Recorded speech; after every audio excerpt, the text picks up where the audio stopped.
Oke, Assalamualaikum warahmatullahi wabarakatuh. Waalaikumsalam warahmatullahi wabarakatuh. Para pemirsa dimanapun Anda berada di segala penjuru negeri, sekarang kita sedang bersama Saudara Ustaz Andi Satria.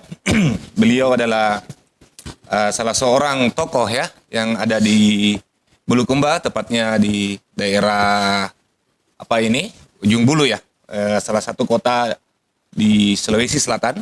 Dan sedikit saya akan menjelaskan terlebih dahulu siapa beliau, bagaimana latar belakang pendidikannya, backgroundnya. Pertama kali adalah dikenal publik melalui Radio Cempaka Asri dan telah lama berkiprah, kurang lebih sekitar 23 tahun ya. Dari tahun 2000 sampai tahun 2023 ini, hingga bulan puasa sekarang ini. Dan pendidikannya lama mengenyam dunia pesantren, terutama di pesantren Babul Khair, Bulukumba. Pesantren pertama yang ada di Bulukumba, dan saya kira juga tertua. Dan di situ juga masa-masa di awal, ketika masih Tsanawiyah, kelas 1 SMP, dia sudah dinobatkan sebagai seorang penceramah ya.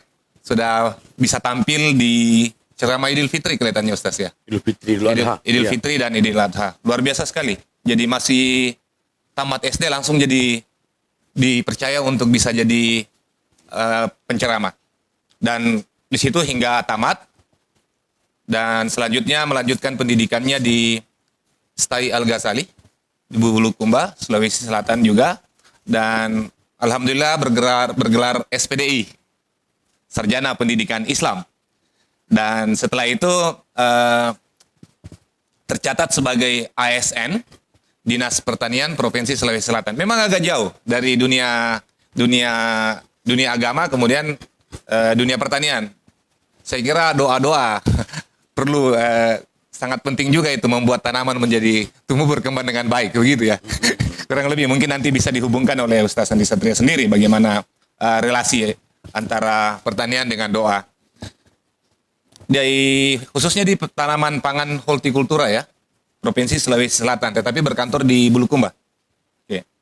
Dan selain itu juga dia dipercaya sebagai seorang fasilitator penyuluh anti narkoba BNN, Badan Narkotika Nasional, yang mewakili unsur tokoh agama. Jadi tentu banyak berhubungan dengan polisi ya, bagaimana menjalin relasi, komunikasi agar masyarakat kita terhindar dari pengaruh narkoba tersebut. Saya kira begitu tentang background beliau.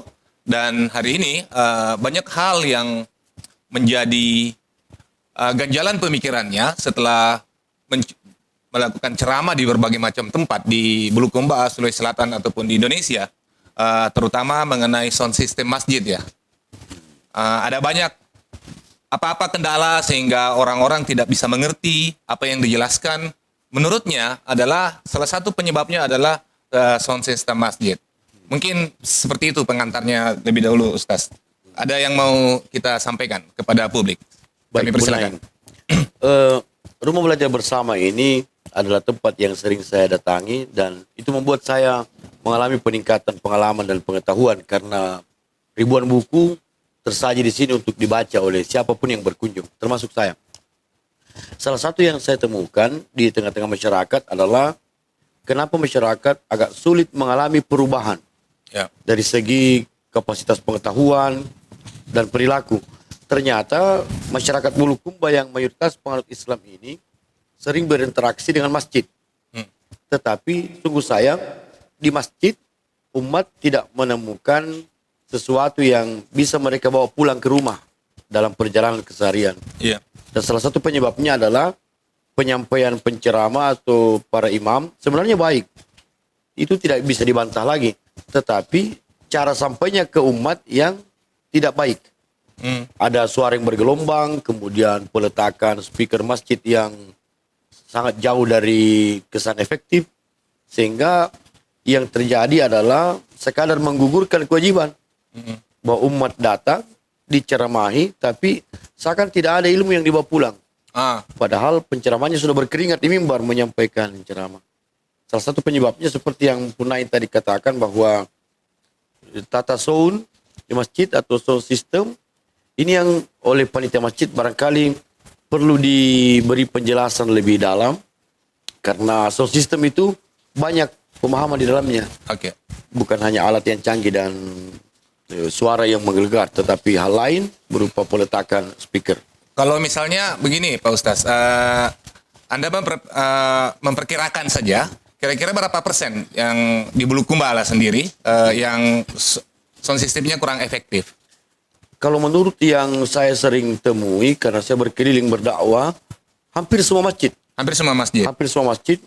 menggunakan suara yang bergelombang. Bergelombang ya. Dan ketika selesai ceramah, saya terkadang berbincang-bincang dengan panitia, menyampaikan hal bahwa jangan ada suara yang bergelombang ketika ceramah tersampaikan. Para panitia kebanyakan mengangguk, tapi tidak melakukan perubahan penataan suara masjid. Berarti mayoritas apa yang dijelaskan tidak dimengerti? Iya. Oke. Bisa lebih spesifik misalnya menyebut masjid-masjid apa kira-kira? Misalnya ada pengalaman lah. Di masjid terbesar kita di Bulukumba ini, di 2 masjid, misalnya di Masjid Dato' Tiro dan di Masjid Agung. Ya. Ini masjid yang merupakan masjid yang paling banyak donaturnya, donasinya paling banyak, tetapi itu diimbangi dengan paling banyak speakernya. Iya. Namun ternyata penataan speaker yang tidak tepat menurut saya. Semestinya di dalam masjid speaker itu tidak perlu banyak, maksimal 2. Maksimal 2. Kemudian kita tidak gunakan sistem equalizing dalam penyampaian ceramah. Yang ada adalah semua potensi itu diturunkan ke level paling rendah. Kemudian gema ditiadakan, echo ditiadakan, surroundnya juga ditiadakan. Lalu speaker itu sebaiknya diletakkan di bagian belakang. Bagian belakang? Menghadap ke penceramah. Oke, apa bedanya di bagian belakang dengan di bagian depan? Kalau di bagian depan, penceramah tidak bisa mengukur kadar suara yang disampaikan ke publik. Iya. Tidak ada monitor baginya. Sedangkan masyarakat akan merasa jenuh dengan penyampaian suara karena gelombang suara itu langsung masuk ke telinga dan besar tidak berbelok. Berbeda kalau speaker diletakkan di belakang, dari belakang suara itu berbelok dan itu lembut. Sampaikan itu bagus bagi otak. Oke. Ya, kalau kita melihat misalnya di Islamic Center ya, kalau dari jauh itu kita jamaah misalnya dari jauh bisa mendengar, tetapi kalau kita sudah masuk di lantai bawah itu tidak terdengar.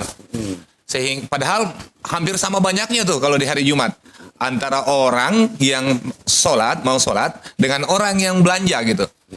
Nah, kira-kira menurut Ustaz Satria sebaiknya seperti apa?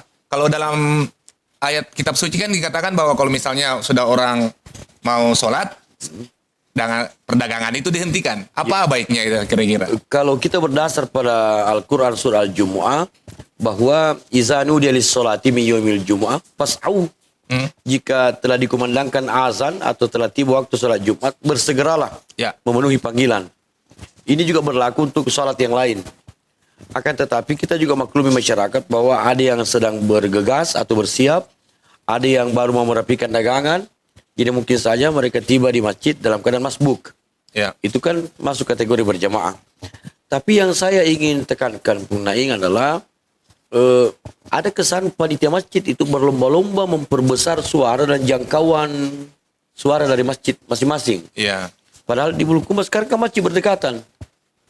Nah, jika itu yang dilakukan oleh kebanyakan panitia, mungkin baik terdengar oleh publik, tetapi apa yang tersisa untuk publik?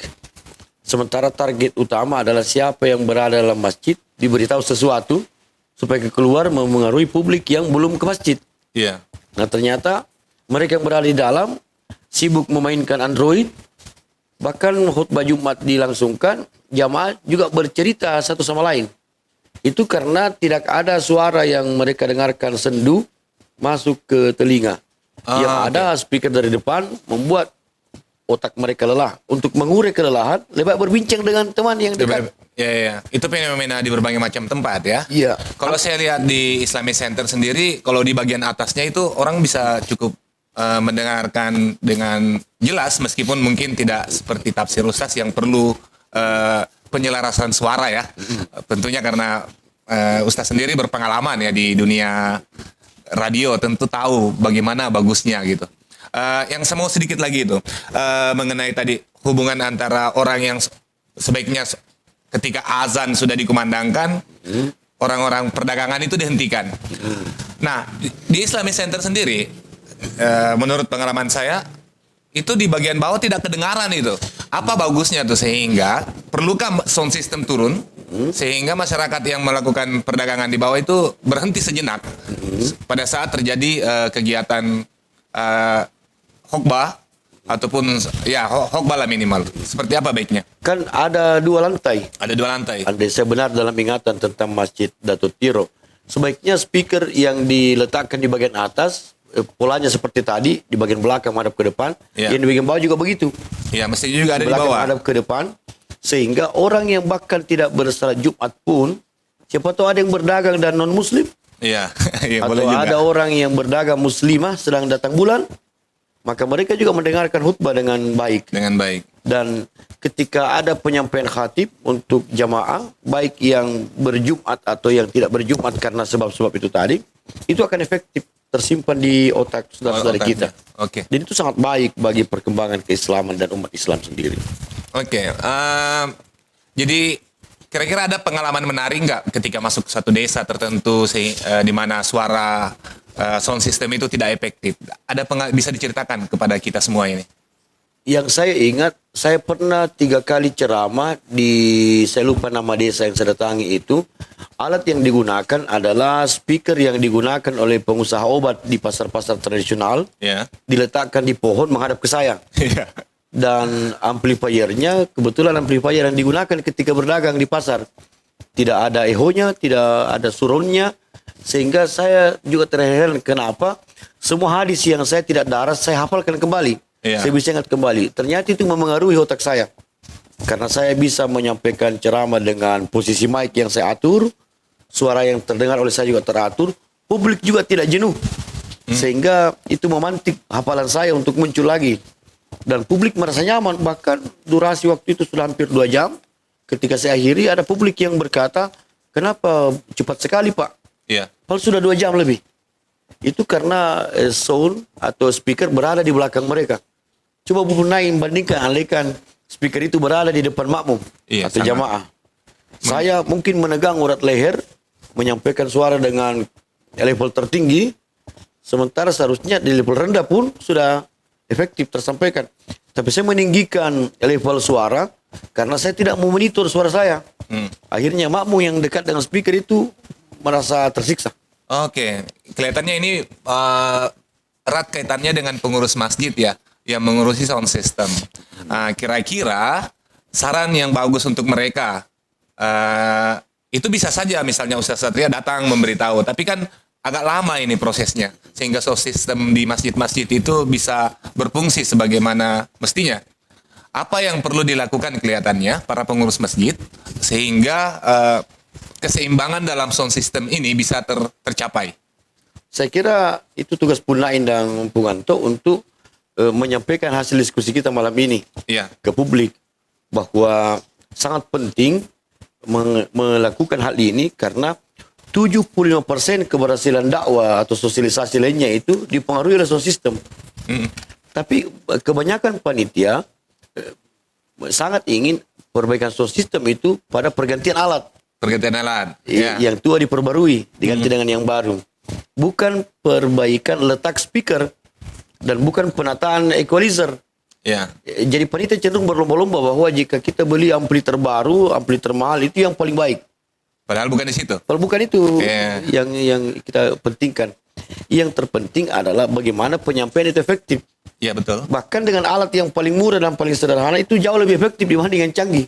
Contoh yang murah itu kayak penjual obat ya. Ya, itu sangat murah. Bisa Punain buktikan ketika ke pasar Cekeng, Ya. penjual obat itu berdekatan, tapi memperdagangkan obat yang berbeda, tapi pembelinya masing-masing ada. Konsumennya masing-masing ada. Karena speaker yang digunakan penjual obat itu di depan sang penjual menghadap kepadanya. Ya. Sehingga mic-nya itu hanya diletakkan di kantong bajunya atau digantung. Itu sekira 15 cm dari mulutnya. Oh, tidak langsung berdekatan ya. Iya. Dan kenapa pembeli tertarik? Karena penjelasannya akurat disebabkan oleh speakernya Jadi orang yang berada jauh itu mendengarkan nyaman. Karena tidak ada echo. Oke. Tidak ada surround. Dengan sosialisasi dengan seperti media yang kita lakukan ini itu penting gitu. Tapi saya kira apakah lebih efektif kalau misalnya pengurus masjid ada yang ditugasi untuk ikut pelatihan semacam tentang sound system? Saya hanya bingung karena saya tidak punya lembaga untuk mengundang panitia untuk diberi pelatihan. Iya. Saya kira Rumah Belajar Bersama bisa menegosiasikan itu agar di RBB ini diberi diklat. Ada diklat begitulah. Iya. Setidaknya yang mendengarkan lah, yang punya kebijakan ya. Dan kita juga minta panitia masjid jangan egois. Iya. Kalau memang hal ini baik, terapkanlah. Untuk apa bertahan misalnya dengan suara saudara, baiklah, pada malam ini. Itu kan membuat masyarakat atau makmum seakan dininabobokan. Menggema suara. Ya, jadi jangan heran ketika ceramah baru 10 menit, sudah 70% makmum yang tidur di masjid. Gitu ya. Karena tidak menarik bagi mereka. Oke, bagus sekali ini. Buat saya kira informasi yang akan sangat berharga buat rekan-rekan di masjid ataupun siapapun yang terlibat di dunia seperti ini. Mic apa kira-kira yang standar, yang tidak mahal, yang bisa kita pakai dan sound system seperti apa? Mungkin ada. Kalau menurut saya Punaing, semua merek mic itu bisa kita gunakan, mahal atau murah, mahal, menengah, atau paling murah bisa. Yang penting cara pengoperasiannya sama. Jangan menggunakan gema. Jangan menggunakan gema. Dengan cara, dengan teknik seperti jaga apa? jarak. Jaga jarak. Atur posisi dari mulut penceramah dengan mic. Dan itu bisa terjadi secara alami ketika penceramah atau pembicara mendengar suaranya. Tapi ketika bayangkan penceramah berceramah dalam masjid, kemudian suara dari sang penceramah itu tidak bisa didengarnya sendiri, maka dia pasti akan agitatif. Pasti akan berapi-api. Padahal ceramahnya tentang kelembutan hati. Iya. Sementara yang menyampaikan berapi-api. Jadi masyarakat bingung. Ini kita diminta lembut atau disuruh marah-marah? Oke. Bagusnya tuh kayak gimana? Untuk langsung nih. Sound systemnya, pengaturannya seperti apa bagus? Echo-nya diturunkan seperti apa? Mungkin bisa disampaikan. Kita tidak boleh pakai echo sedikit pun. Tidak boleh echo sedikit pun. Biasanya kan ada panitia bilang naikkan saja sampai level kedua atau level 3. Tidak boleh. Seandainya ini hukum fikih, haram hukumnya pakai echo. Oh ya, 0 ya. 0. Selain itu apa lagi? Haram hukumnya pakai surround. Ya. Karena ampli terkini agak berbeda antara echo dengan surroundnya. Echo ditiadakan tapi surroundnya ada. Ya. Seakan-akan bahwa ini membedakan antara dalam ruangan dan luar ruangan. Berdasarkan teori komunikasi, surround dan echo itu tidak boleh ada. Karena penyampaian harus berdasarkan suara asli dari sosialisator. Dan ternyata jika orangnya banyak, ribuan misalnya, bukan surround yang menentukan, volume mic-nya yang dinaikkan. Jadi suaranya dibesarkan, tapi echo dan surround ditiadakan. Itu kunci. Saya kira kalau idenya Pak Ustaz ini kita ikuti, kita akan menghemat jutaan rupiah, puluhan juta ya, hanya dengan pemahaman bagaimana menggunakan, mengatur sound system, mengaturnya dengan tepat sehingga tidak perlu lagi terus beli barang-barang yang baru ya. Bahkan panitia masjid misalnya yang saldonya sekarang tersisa 1 juta rupiah misalnya untuk pembelian alat baru, bisa tunda beli. Bisa tunda beli. Tidak usah beli, gunakan yang ada. Caranya jangan pakai ulang suruh. Selesai. Sama di masjid yang saya sempat didaulat sebagai ketua panitia pembangunannya masjid itu, Masjid Rahman Al-Fatah di Desa Tanah Harapan. Saya bilang ke teman-teman panitia, speakernya jangan diganti, itu saja speaker tua, letakkan di bagian belakang di atas pintu menghadap ke penceramah. Iya. Alhamdulillah, subhanallah. Khutbah yang sederhana pun menjadi istimewa. Oke. Bandingkan jika gunakan echo, profesor yang khutbah, kiai yang khutbah, itu dianggap oleh umat sebagai mainan. Iya, iya. Tapi ada contoh pun, ada seorang guru besar itu namanya Prof. Rahim Yunus. Beliau di mana pun ceramah pasti bawa sound sendiri. Iya. Tidak pernah beliau gunakan sound milik tuan rumah. Kenapa? Beliau didukung oleh tim. Setiap kali beliau ceramah, sound ditempatkan di depan beliau menghadap ke beliau. Kira-kira berjarak 20 dari belakang meter. juga ya, seperti sarannya tadi. Ya, dan beliau menggunakan mic dari alat itu sendiri. Jadi orang berkata, dimanapun Prof. Rahim Yunus ceramah selalu enak. Selalu enak. Selalu nyaman karena tidak ada ehonya. Tidak ada echo-nya ya. Intinya eho, saudara. Oke, kita tambah lagi nih, masih berhubungan dengan sound system. Kalau di menara masjid kira-kira, sebaiknya yang dipakai speaker berapa di situ yang tepatnya? Karena sekarang banyak masjid yang memiliki menara, Iya. maka saya sarankan cukup 2 speaker yang bundar itu. Iya, Menghadap utara selatan atau barat timur. iya, Tidak perlu 4, kan biasanya panitia dipengaruhi oleh 4 arah mata angin. iya. Barat, timur, utara, selatan. Jadi bagaimana dengan masjid di dekatnya yang juga punya 4 speaker? Aku tabrak dah. Ya, maka yang akan terjadi di kalangan publik yang agak jauh dari masjid, bahwa yang mana yang kita mau simak? Satu berkata ini boleh, ini berkata tidak boleh. Misalnya itu temanya. Iya. Ada yang bilang bida, ada yang tidak. Dengan kekuatan mikro yang sama. Iya. Sama-sama menggunakan ampli tercanggih. Buatan luar negeri. Iya. Akhirnya umat berkata, kalau begitu kita tidak usah ke masjid. Lebih bagus di sini saja di pos ronda. Karena sama kuat ini argumentasinya. Sama-sama nabrak ya. Jadi sebaiknya dikurangi level suara karena dipertimbangkan di sana ada masjid. Yang jangkauannya juga dipertimbangkan bahwa mencapai target ini. Misalnya masjid A jangkauannya 100 meter, masjid B 100 meter. Jadi jangan 200 meter jangkauannya ini karena mengganggu jangkauan masjid ini.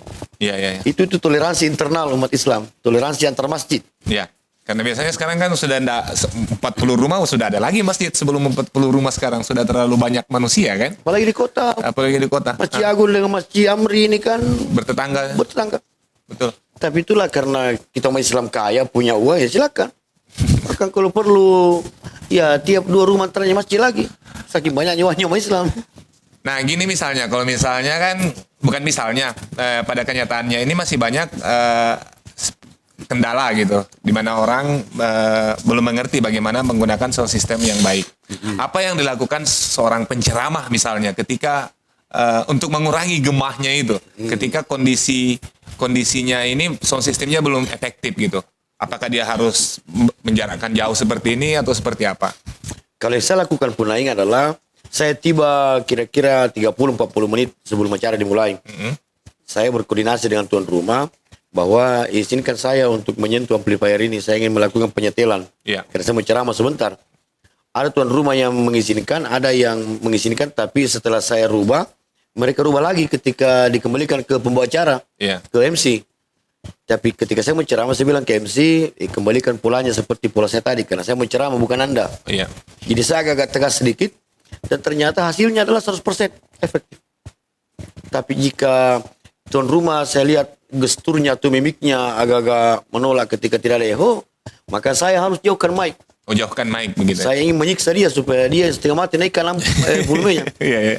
Supaya kalau terjadi feedback atau storing, dia pasti akan bergerak sendiri menurunkannya. Iya, iya. Maka saya dekatkan lagi ke mulut. Jadi sebenarnya mohon maaf kepada mungkin bapak ibu yang pernah jadi korban saya persoalan itu. Iya, iya. Itu cara untuk mendidik umat agar dengarkanlah orang yang punya pengetahuan tentang miking dan teori komunikasi. Iya. Tentunya banyak publik yang meyakini pun bahwa saya ini kan seorang penyiar radio, jadi tentu punya kapasitas Iya, tentang punya pengaturan pengetahuan itu. Untungnya. Ha-ha. Ya, saya sangat sering, termasuk kemarin di salah satu desa di Kecamatan Gantarang itu, speakernya berada samping kanan saya. Iya. Saya tanya tuan rumah, bisakah speaker itu dipindahkan ke belakang Ke rumah? belakang saja. Karena kebetulan ini kan nirkabel. Nanti saya setel. Bisa Pak, nyaman sekali. Padahal sangat dingin, sudah jelang larut malam. Iya. Tapi karena kualitas penyampaian yang bagus, maka mereka bertahan. Saya Ya. pun betah. Ada 2 hal, cara penataan sound system yang bagus dan penceramahnya juga bagus. Sehingga nyaman untuk semuanya. Walaupun secara teoritis, Bung, Iya. bahwa 70% itu dakwah ditentukan oleh sound system. Bukan siapa penceramahnya. Oh gitu ya. Ya. Ada ustaz yang saya sangat suka caranya memegang mic. Ustaz Dastat Latif. Iya, ada satu yang stas. Beliau kalau ceramah pasti begini. Masih jauh ya. Jauh. Dan posisi mic-nya pun tidak begini. Tidak begini. Kenapa? Yang atur suara beliau adalah manajemen yang juga turut. Dan ada monitor yang boleh dengar. Iya, dia pakar komunikasi kan. Pakar komunikasi. Di Unhas saya kira. Itu harus kita teladani. Bisa diceritakan lah sedikit anunya yang menarik dari beliau dari hal itu. Pak Dastat Latif adalah seorang ustadz yang memang bukan ahli hadis, Ya. bukan ahli bahasa Arab, dan ceramah-ceramah beliau terkesan sangat sederhana, tapi kenapa sangat menarik? Ya. disukai oleh puluhan juta orang karena teori komunikasi yang beliau jalankan. Dan itu yang kita kagumi dari beliau. Sederhana ceramah beliau, tapi sangat mengena. Kenapa merasuk ke semua? Tersimpan di jiwa. Sebab yang kita dengar tanpa eho. Ya, dan salah satunya itu dipengaruhi oleh keberhasilannya menata sound system ya. Begitu ya. Secara kapasitas kan banyak yang bisa lebih menyampaikan ayat dan hadis. Iya. Dengan durasi yang panjang, dengan ayat yang ratusan, hadis yang puluhan. Tapi kenapa begitu banyak pengikutnya? Karena beliau ternyata Iya. memilih yang utama adalah menyampaikan isi kepala ke umat. Ya. Kita menyampaikan berarti ada perubahan di masyarakat. Jangan sampai hanya dai-nya yang kaya raya, Ya. umatnya semakin miskin pengetahuan. Begitu ya. Iya, itu teladan dari Pak Ustaz Latif. Satu lagi saya tambahkan punai tentang hal ini. Ada lembaga yang mengurusi sound system masjid, tetapi yang dikirim ke tiap masjid di beberapa masjid adalah menata equalizer, bahwa treble-nya dinaikkan, bass-nya diturunkan. Bukan itu yang mau ditata, speaker yang mau ditata. Speaker yang mau ditata. Lalu ada juga teknisi equalizer yang berkata harus dilakban, tidak boleh lagi dirubah-rubah. Kualitas vokal penceramah kan beda-beda. Iya. Tambahannya adalah amplifier itu sebaiknya jangan disimpan di kamar ke masjid. Iya. Harus bergandeng dengan mimbar, Berdekatan lah ya. berdekatan dengan mimbar. Atau itu yang apa namanya, yang seperti alat yang sering digunakan itu mixer. Ya. Mixer itu harus diletakkan di kanan mimbar atau di kiri mimbar atau di depan penceramah. Maka pilih mixer yang kecil supaya penceramah bisa mengatur sendiri. Bisa mengatur. Dengan catatan penceramah bagusnya jika tidak ada speaker menghadap ke dia, penceramah menggunakan headset agar bisa mengukur kadar suaranya.